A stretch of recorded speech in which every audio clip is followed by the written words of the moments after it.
पित्रोदा ने की मोदी सरकार को फंसाने की कोशिश। एक झटके में मोदी के मंत्री ने कर दिया बेनकाब। क्या सलाखों के पीछे होगा राहुल के पित्रोदा का हिसाब?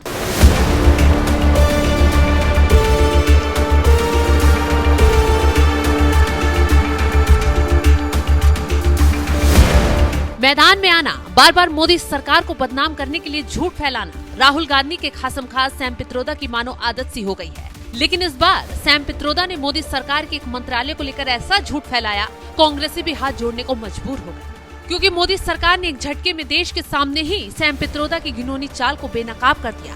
दरअसल सैम पित्रोदा ने 22 फरवरी को दावा किया था कि 22 फरवरी को वो रांची IIT में सैकड़ों छात्रों को संबोधित कर रहे थे। तभी किसी ने हैकिंग करके कार्यक्रम उनके भाषण को बाधित कर दिया और वहां अश्लील वीडियो चलाए जाने लगे।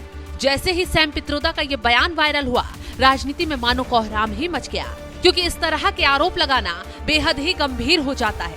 अब ऐसे में सैम पित्रोदा ने उस वक्त कांग्रेस की किरकिरी करवाई जब मोदी सरकार ने सैम पित्रोदा का झूठ न सिर्फ पकड़ा बल्कि झूठ की परतें भी खोल कर रख दी। सैम पित्रोदा को बेनकाब ही कर दिया। शिक्षा मंत्रालय ने पहले तो सैम पित्रोदा के बयान को सिरे से खारिज किया और फिर पित्रोदा के दावों का फैक्ट चेक भी करवा दिया, जिसमें सैम पित्रोदा का दावा झूठा बताया गया और कहा गया रांची में IIT नाम का कोई संस्थान ही नहीं है, तो फिर वहां भाषण देने की बात कहां से आई। इस तरह की गैर जिम्मेदाराना बयान देश के प्रतिष्ठित संस्थानों की छवि को नुकसान पहुंचाने की कोशिश है। अगर किसी ने संस्थान को बदनाम करने की कोशिश की तो उसे कानूनी कार्रवाई का सामना करना पड़ेगा। अब सोचिए, सैम पित्रोदा की कांग्रेस के वरिष्ठ नेताओं में गिनती होती है, जिन्हें एक तरीके से गांधी परिवार का सलाहकार तक भी कहा जाता है, क्योंकि राहुल गांधी कुछ भी ज्ञान देते हैं, सैम पित्रोदा उसे एक्सप्लेन करने मैदान में उतर आते हैं।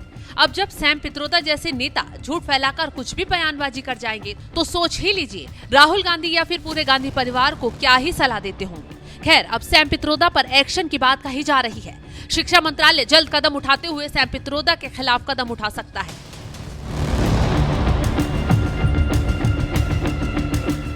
सैम पित्रोदा को झूठ फैलाना और विवादित बयान देकर माहौल बनाने का ये पहला मामला नहीं है। इससे पहले सैम पित्रोदा ने चीन को लेकर एक ऐसा बयान दिया था जिससे न सिर्फ विवाद खड़ा हुआ बल्कि कांग्रेस चारों तरफ से फंस गई थी, क्योंकि सैम पित्रोदा ने छूटते ही कहा था, मुझे नहीं लगता चीन से कोई खतरा है। मुझे लगता है कि इस मुद्दे को अक्सर बढ़ा चढ़ाकर पेश किया जाता है, क्योंकि अमेरिका की प्रवृत्ति दुश्मन को परिभाषित करने की है। मेरा मानना है कि सभी देशों के लिए सहयोग करने का समय आ गया है, टकराव का नहीं। हैरानी की बात तो ये है कि जब सैम पित्रोदा के बयान पर कांग्रेस गिरी तो तुरंत पित्रोदा से किनारा भी कर लिया और छूटते ही सफाई देते हुए कहा कि वो उनका निजी बयान है। लेकिन ये सिर्फ एक दो मौके नहीं है जब सैम पित्रोदा की जुबान फिसली हो और वो अपने बयानों से कांग्रेस के लिए मुसीबत बनकर खड़े हो गए हों। पुलवामा को लेकर भी सैम पित्रोदा ने गलत बयानबाजी की थी। शहीदों का अपमान करते हुए कह दिया था कि इस हमले में 8 लोग शामिल थे, ना कि पाकिस्तान। इसके बाद पित्रोदा ने लोकसभा चुनाव के दौरान देश में नॉर्थ ईस्ट के लोगों की तुलना चीन के लोगों से कर दी।